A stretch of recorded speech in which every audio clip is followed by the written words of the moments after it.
تو اس میں ضروری ہے کہ یہ ایک ڈسپلن کے تحت جو بھی مظاہرہ ہو اپنا اجازت لیں پراپرلی اور اپنا ایک خاص جگہ پر اور پرامن مظاہرے کریں تو زیادہ اچھا ہے.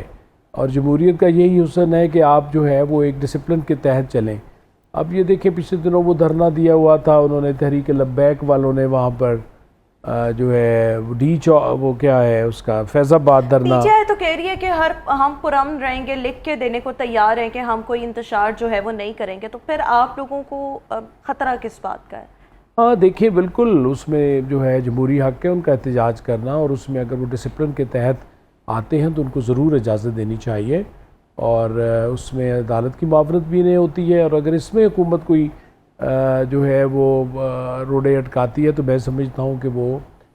صحیح نہیں ہے. اگر وہ پر امن احتجاج کی اور اپنا ایک ڈسپلن کے تحت اجازت لیتے ہیں اور ان کو ملتی ہے اور وہ کرتے ہیں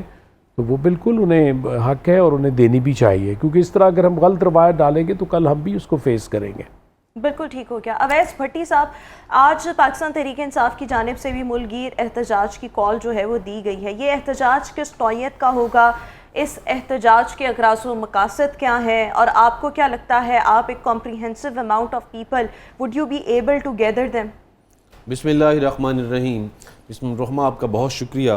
دیکھیے جو آج احتجاج کی کال ہے, دیکھیے ہم آپ کو اگر یاد ہو لاسٹ ویک ہماری ایک اپلیکیشن تھی سی ڈی اے کے پاس کہ آپ ہمیں اس کی اجازت دیں, ہم لوگ بڑا پرامن احتجاج کی طرف جانا چاہتے ہیں. ہم اگر ڈی چوک میں آپ کہتے ہیں تو ہم ڈی چوک میں نہیں جاتے, آپ کہتے ہیں کہ آپ نے نیشنل اسمبلی کی سائڈ پہ نہیں جانا, ہم لوگ نہیں جاتے. ہمیں کوئی ایک ایسا ایریا دے دیا جو ڈیزگنیٹ کر دیا جائے, ہم لوگ احتجاج کرنا چاہتے ہیں. ہمارا یہ ہے کہ خان صاحب کو جو ان کیسز کے اندر جن کا کوئی مقصد ہی نہیں ہے, جن کی دیکھیں انلیگل کیسز میں تو وہ کہوں گا, دیکھیں ایک کیس جو کوئٹہ کے اندر رجسٹرڈ ہے, ایک کیس جو گجرانوالہ کے اندر رجسٹرڈ ہے, 20 کیس جو لاہور کے اندر رجسٹرڈ. خان صاحب کا جن سے تعلق ہی نہیں ہے ان کے اندر آپ نے ان کو ایف آئی آر میں ڈالا ہوا ہے. ہمارا یہ ہے کہ آپ جو خان صاحب کے اوپر کیسز ہیں, غلط کیسز ہیں, ان کو ختم کیا جائے. اس کے اوپر ہم لوگ اپنا احتجاج ریکارڈ کروانا چاہتے ہیں, لیکن جو حکومت وقت ہے وہ نہیں چاہتی. ان کو یہ ڈر ہے کہ اگر پی ٹی آئی باہر نکلتی ہے, روڈز کے اوپر آتی ہے, تو جس طرح 8 فروری کو عوام نے ان کو سپورٹ کیا ہے, ووٹ کیا ہے سمبل لیس پارٹی کو, تو آج بھی اسی طرح اگر عوام اکٹھی ہو جاتی ہے تو ان کو تو اپنے خطرہ لگتا ہے کہ جی, ان کو لگتا ہے کہ جی ہمارے خلاف کو جو ایک پار پہلے ہے, عوام کی پار جو ہے وہ اگر اکٹھی ہو گئی کہ ایک جگہ پہ گیدر ہو جاتے ہیں تو ان کے لیے خطرے کی گھنٹیاں موجود ہیں. بٹ ہم لوگ تو دیکھیں ریٹرن دے رہے ہیں کہ ہم لوگ کوئی ایسا نقصے عامہ نہیں کریں گے, کوئی آپ کو اگر نقصان ہوتا ہے ہم لوگ اس کو بھرنے کو تیار ہیں. کوئی پہلی بات تو ہماری طرف سے نہ پہلے کبھی کوئی ایسا نقصان ہم لوگوں نے کیا ہے, نہ ہی کریں گے اور نہ ہی ایسا ہوگا. ان کو تھوڑا سا یقین تو کرنا چاہیے نا. کورٹ نے انٹروین کیا, بٹ کورٹ کے اندر بھی جو کمشنر اسلام آباد ہیں ان کو پتہ نہیں کیا ڈر ہے. آج اگر لاہور کی بات دیکھیں, لاہور میں پی ٹی آئی نے پروٹیسٹ کی کال دی ہوئی ہے تو 144 کا نافذ کر دی جاتی ہے یہاں پہ. دیکھیے کیا کل مہنگائی مارچ جو میاں شہباز شریف صاحب کی سپرویژن میں ہو رہا تھا 2 سال پہلے 2.5 سال پہلے, اس کو تو کسی نے نہیں روکا.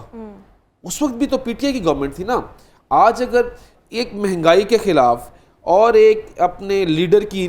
ریلیز کے لیے پی ٹی آئی اگر ایک کوئی مارچ کر رہی ہے, پروٹیسٹ کر رہی ہے, تو اور لکھ کے دیں شیورٹی دینے کو تیار ہے کہ ہم لوگ پرامن رہیں گے, تو بالکل ان کو کرنا چاہیے. بلکہ ان کو سیکورٹی پرووائڈ کرنی چاہیے کہ ہم دیکھیں یہ کانسٹیٹیوشن آف پاکستان اس کی اجازت دیتا ہے. اچھا دیکھیں, آپ کی جانب سے احتجاج, مجھے یہ بتائیں کہ آپ کو کیا لگتا ہے ایک اچھی اماؤنٹ لوگوں کی آپ لوگ اکٹھی کر پائیں گے آج کے اس احتجاج میں؟ کیونکہ پاکستان تحریک انصاف سے پہلے بھی ان کی جانب سے بہت زیادہ احتجاج کی کال دی گئی ہے, لیکن کوئی خاطر خواہ نمبر آف پیپل یہ نہیں اکٹھے کر پائے. تو آپ کو کیا لگتا ہے آج کے اس احتجاج سے آپ لوگوں کی کیا توقعات ہیں؟ دیکھیے 2 چیزیں ہیں. ایک سائڈ پہ ہے کہ آپ کو بڑا فریلی موو کرنے دیا جائے, تو اگر جب آپ کا یہ ایک لوگوں کے ذہن میں ہو کہ جی ہمیں کوئی روک ٹوک نہیں ہے, پورا امن احتجاج کی طرف ہم جا رہے ہیں, تو بالکل لوگ اکٹھے ہوتے ہیں. یہ ہمارا ماضی بتاتا ہے کہ پی ٹی آئی نے لاہور کے اندر بہت بڑے پروٹیسٹ بھی کیے ہیں, جلسے بھی کیے ہیں. تو آج جب آپ 144 نافذ کر دیں گے لاہور کے اندر, آپ ڈبل سواری کے اوپر پابندی 2 دن کے لیے لگا دیں گے, اور لاہور کے اندر چھوٹی سے چھوٹی گیدرنگ کے اوپر پابندی لگا دیں گے, تو دیکھیں لوگ لا محلہ کام اکٹھے ہوں گے. یہ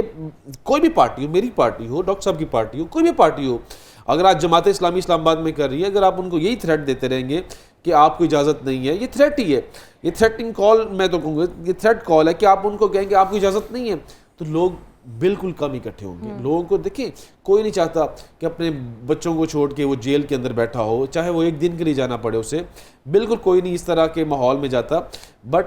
اگر یہ 144 لاہور میں نہ ہو تو آپ دیکھیے لاہور کا یہ لبرٹی چوک ہی ہے, بالکل ٹھیک ہو گیا. اچھا اس سب کے ساتھ ساتھ آپ کو لگتا ہے کہ اگر یہ 144 نہ ہو تو آپ لوگ ایک بڑا احتجاج جو ہے وہ ریکارڈ کروا پائیں گے؟ گزشتہ روز سلمان اکرم راجہ کی سٹیٹمنٹ آپ کی بھی نظروں سے گزری ہوگی. ہی ایکچولی ایکسیپٹڈ کہ جی ایچ کیو پر احتجاج کی call was actually decided in predecided in the Zaman Park's meeting. انہوں نے خان صاحب نے جو صحافیوں کو بیان دیا تھا اسی کی انہوں نے تصدیق کی ہے اپنا یہ بیان دے کر, اور حالانکہ وہ بیان جو تھا وہ جب خان صاحب نے دیا ہے کہ ہم نے پرامن احتجاج کی جی ایچ کیو کے سامنے کال دی تھی, اس سے باقی کے جو لیڈرز تھے پاکستان تحریک انصاف سے وہ انحراف کر رہے تھے, وہ سٹیپ بیک کر رہے تھے. اب سلمان اکرم راجہ نے انٹروین کیا ہے اور انہوں نے بھی ایکسیپٹ کیا ہے, اب آپ کی پارٹی پوزیشن کیا ہے؟ دیکھیے سلمان اکرم راجہ صاحب کی اپنی سٹیٹمنٹ ہے, سیلف سٹیٹمنٹ میں تو کہوں گا ان کی. نہیں, خان صاحب کی بھی سیلف سٹیٹمنٹ تھی. نہیں, یہ سیاق و سباق سے ایک بندے نے آن ریکارڈ ایک چیز کہی ہے, سیاق و سباق سے کوئی کیسے ہٹا سکتا ہے؟ آن ریکارڈ سلمان اکرم راجہ صاحب اس کا وہی ایکسپلین کر سکتے ہیں کون سا ایسا, اس سے پہلے خان صاحب نے بھی تو یہی بات کی ہے. خان صاحب نے یہ کہا ہوا ہے کہ ہم لوگ پرامن احتجاج کے لیے ہمیشہ ہم پرامن احتجاج کی بات کرتے ہیں, پرامن احتجاج کہیں پہ بھی انہوں نے کہا ہے کہ پرامن احتجاج کی کال جی ایچ کیو کے سامنے دی گئی تھی. جی ایچ کیو کے سامنے کی بات دی تھی. مظہر صاحب بتائیں جی کیا؟ نہیں بالکل ایسی بات نہیں, انہوں نے یہی کہا ہوا ہے کہ ہم پرامن رہیں گے. آپ کی طرح کے باقی سارے پاکستان تحریک انصاف کے لوگ اس چیز سے انحراف کر رہے ہیں. سلمان اکرم راجہ نے کل پھر آ کے کہہ دیا ہے. مجھے کوئی ایک ایسا کلپ یہاں میں چلا دیجیے اپنے ٹی وی کے اوپر جہاں پہ خان صاحب یہ کہہ رہے ہیں کہ میں نے جی ایچ کیو کے اندر, دیکھیں انہوں نے اپنے منہ سے ایک بات کی ہے صحافیوں کو. نہیں, کیوں سنی سنائی باتیں ہیں؟ 4 رپورٹرز آپ جا کے نجی ٹی وی چینل عبد المالک کا, وہ جو عبد المالک کہہ رہی ہوں, وہ جو ندیم صاحب ہیں, ندیم ملک صاحب, ان کو چاروں صحافیوں کو لے کر انہوں نے وہ ریکارڈ کیا. انہوں نے کہا کہ ہاں جی خان صاحب نے یہ بات کی ہے. کل سلمان اکرم راجہ بھی یہی بات کریں. یہ کہا گیا کہ ہم نے پرامن احتجاج کے لیے ضرور کہا ہے, یہ نہیں انہوں نے کہا کہ میں نے کہا کہ جا کے جی ایچ کیو کے اوپر حملہ کر دو, جی ایچ کیو کے اندر جی ایچ کیو کے سامنے پرامن احتجاج جی ایچ کیو کے اندر جو حملے وہ پری پلان تھے لوگ کسی کی طرف سے. دیکھیں وہ انسسٹ کرنے سے اور زیادہ زور سے بولنے سے وہ چیزیں جو ہیں وہ نہیں ان کی تردید کی جاتی, بلکہ آپ سب گواہ ہیں کہ ہم خود یعنی اسلام آباد نہیں جانا, پارلیمنٹ کے سامنے نہیں جانا, بلکہ پنڈی کی طرف جانا ہے. اور اس طرح کے بے شمار جو ہیں ان کے تحریک انصاف کے لیڈرز کے اور عمران خان صاحب کے, کہ ہم پاور کے ساتھ ابھی بھی یہ جو آپ نے دیکھا ہوگا کہ ہم نے حکومت سے گفت و شنید نہیں کرنی, ہم نے فوج سے کرنی ہے, اور ہم کیونکہ پاور ان کے پاس ہے. تو انہوں نے آج شفقت محمود صاحب کا بیان آپ نے شاید نہیں دیکھا, انہوں نے آج کہا کہ ہمارا یہ فیصلہ غلط تھا کہ ہم نے جب اپنے لوگوں کو کہا کہ آپ جی ایچ کیو کی طرف جائیں, اور پھر جو ہے آپ کے جو ہے بے شمار دفعہ, اور اب پولیگرافک ٹیسٹ سے کیوں عمران خان صاحب انکار کر رہے ہیں؟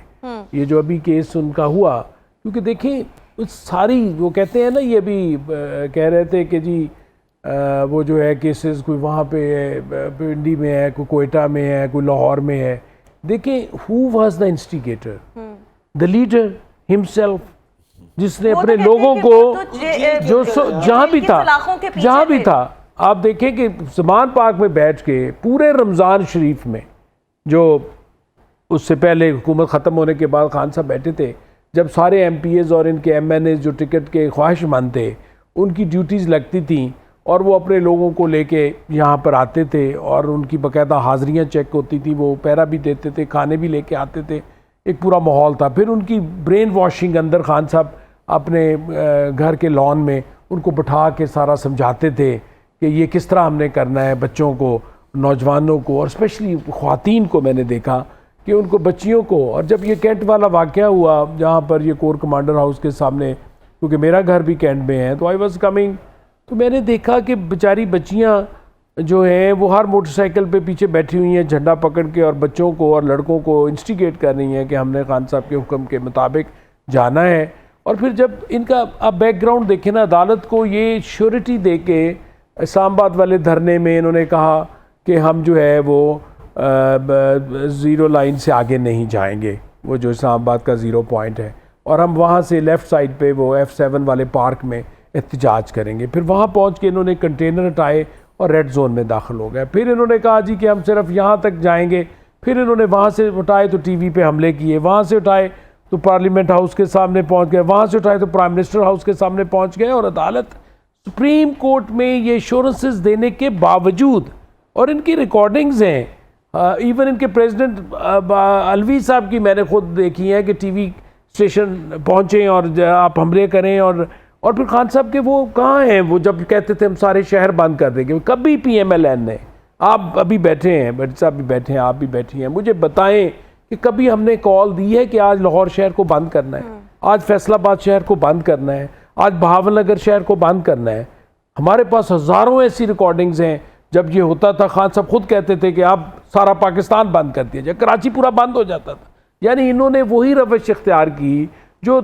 MQM کسی زمانے میں کرتی تھی، اور پھر تحریک یہ جو ہماری لبیک والے ہیں ان کی، یعنی ایک میچور سیاسی پارٹی سے آپ جو اس طرح کی حرکتیں، کس طرح آپ ملک چلا سکتے ہیں؟ دیکھیں نا، اور یہ انہوں نے، یعنی یہ کوئی مجھے بتائیں کہ کبھی PMLN نے، ہم احتجاج ضرور ان کی حکومت میں کرتے رہے ہیں، اور ہم نے مہنگائی کے خلاف ریلیاں نکالی ہیں، ویسے ہم آپ نے کے خلاف بھی مہنگائی کے خلاف احتجاج جو ہے وہ جماعت اسلامی اور کر رہی ہے، JUIF کرنے کر رہی ہے، ریڈ زون میں تو کر رہی ہے، وہ لگنا شروع کر رہی ہے، ان کو اجازت بھی ملتی ہے، اور ان کا ریکارڈ بھی، صرف احتجاج کی اجازت تحریک انصاف کے لیے نہیں ہے، نہیں وہ اس لیے کہ ان کے جو ہیں جو حرکات جو تھیں، ٹریک ریکارڈ عدلیہ کے سامنے بھی اچھا نہیں ہے نا، عدالتوں کو ایشورنس دے کے ان کے، یعنی آپ نکال کے دیکھیں ان چیزوں سے بری الزما ہو کے آپ کہتے ہیں کہ نہیں ہے۔ اب آپ مجھے بیٹھے ہیں آنیسٹلی یہاں پہ، آنیسٹلی احتجاج کر رہی ہے جماعت اسلامی، کرنا چاہیے، لوگوں کی آواز جو ہے وانوں تک پہنچانی چاہیے، اسمبلیوں کے اندر بھی یہ بیٹھے ہوئے ہیں۔ اب تو ماشاءاللہ اب یہ دیکھیں ان کو کس طرح ریلیف جب ان کو اچھے ریلیف مل رہے ہیں عدلیہ سے، آپ دیکھیں کتنے اچھے ریلیف ملے ہیں پچھلے 3 مہینے میں۔ میں تو کہتا ہوں ذرا صبر کریں، الیکشن ٹریبونلز کے بھی فیصلے آ جائیں گے تو وہ جو ہے کتنے، آپ کو آج کل ہی کتنے بڑے بڑے ریلیف ملے ہیں کہ پہلی دفعہ ان کی پارٹی کو ایک پارلیمانی پارٹی تسلیم کیا گیا ہے، اور ان کو کہا گیا ہے کہ آپ اب 40 بندے، کل تحریک انصاف میں لوگ جو ہے وہ شامل ہوئے ہیں، تقریباً 39 کے قریب جو ممبرز ہیں، تو آپ کو پارلیمانی پارٹی بن گئی ہے، انصاف جو ہے وہ حکومت بنانے کی پوزیشن میں ہے۔ اویس بھٹی صاحب آپ کہہ رہی شامل ہوئی، پاکستان تحریک انصاف تھے، ہیں، وہ تھے، ان کو ڈکلیئر پہلی دفعہ، یعنی اب آپ حکومت بنا رہے ہیں یا نہیں بنا رہے؟ دیکھیے جیسے دیکھیے نہیں، جیسے اگر کوئی میجورٹی کی بات آتی ہے، اگر ہمیں لگتا ہے کسی کولیشن گورنمنٹ ہوتی ہے کچھ بھی، تو ہم لوگ ضرور کریں گے، کوشش ضرور کریں گے۔ دیکھیں ابھی 4 ماہ پہلے الیکشن گزرے ہیں، 4 ماہ پہلے ابھی گورنمنٹ کولیشن کہاں بنانا چاہتے ہیں؟ یہ پیپلز پارٹی والوں نے آفر کی کہ آپ ہمارے ساتھ شامل ہو تو ہم حکومت بناتے ہیں، انہوں نے کہا نہیں سارے چور ہیں۔ آخری کامنٹ اویس صاحب، پھر میں نے بریک پر جانا ہے۔ دیکھیے ہم لوگ جو ہمارے فارم 47 کے جو لوگ ہیں جن کو ہرایا گیا ہے، ہم لوگ ٹریبیونل کے اندر ہیں، ٹریبیونل کے اندر انشاءاللہ جلدی ڈیسیژنز آئیں گے، اور ہم انشاءاللہ اپنے پنجاب میں اور نیشنل اسمبلی میں اپنی گورنمنٹ فارم کریں گے۔ اچھا یہ آپ کہہ رہے ہیں، ہم کہہ رہے ہیں کہ جی ہمارے ریزلٹس آئیں گے ٹریبیونلز کے اندر جو ہیں، اور پھر دیکھیں ہر ایک کو حق ہے، آپ کیوں آتے ہیں؟ یہ تھن میجورٹی کے آپ کیوں آتے ہیں؟ تھن میجورٹی کے ساتھ کھڑے ہم تو خود، ہم پنجاب میں تو نہیں لیکن سینٹر میں تو کولیشن گورنمنٹ کے ساتھ ہے نا۔ دیکھیے جیسے ہی فارم 47 کے ریزلٹ کے اوپر جب ہم ٹرائبیونل کے اندر گئے ہوئے ہیں، ٹرائبیونل کے ریزلٹس آتے ہیں تو خود دیکھیں گے کہ انشاءاللہ چلیے یہ آپ کہہ رہے ہیں کہ اگر ٹرائبیونلز کے ریزلٹس آپ کے حق میں آ گئے تو پھر آپ لوگ جو ہیں وہ حکومت بنانے کی پوزیشن میں ہوں گے، اور بنائی جائے گی پنجاب کے اندر بھی، مرکز کے اندر بھی۔ بہت شکریہ اویس بھٹی صاحب، ڈاکٹر مظہر اقبال ہمارے ساتھ موجود